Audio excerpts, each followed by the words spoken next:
ಅಮಾವಾಸ್ಯೆಗೆ ಬಳೆ ಕೊಡಿಸ್ತೀನಿ ಅಂದಿದ್ರಿ, ಮರ್ತ್ಬಿಟ್ರಾ? ನೀನ್ ಹೇಳಿದ್ನ ನಾನು ಯಾವತ್ತಾದ್ರೂ ಮರ್ತಿದ್ದೀನ?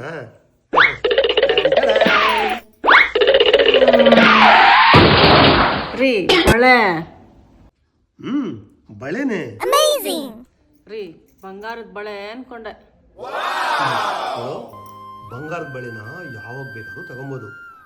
ನೀನೀಗ ಮಾಡ್ದಲ್ಲ ಭೀಮನ ಅಮಾವಾಸ್ಯೆ ಪೂಜೆ, ಇದು ಫಲಿಸ್ಬೇಕು ಅಂತಂದ್ರೆ ಬಳೆ, ಕುಂಕುಮ, ತಾಳಿ, ಹೂವು, ಕಾಲುಂಗ್ರ ಇವೆಲ್ಲ ಹೆಣ್ಣಿಗೆ ಅಲಂಕಾರವಾಗಿ ಶಾಶ್ವತವಾಗಿದ್ರೆ ಗಂಡ ಅದನ್ನು ಆರೋಗ್ಯವಾಗಿ ಭೀಮಂತರ ಇರ್ಬೋದು ಅಲ್ವಾ?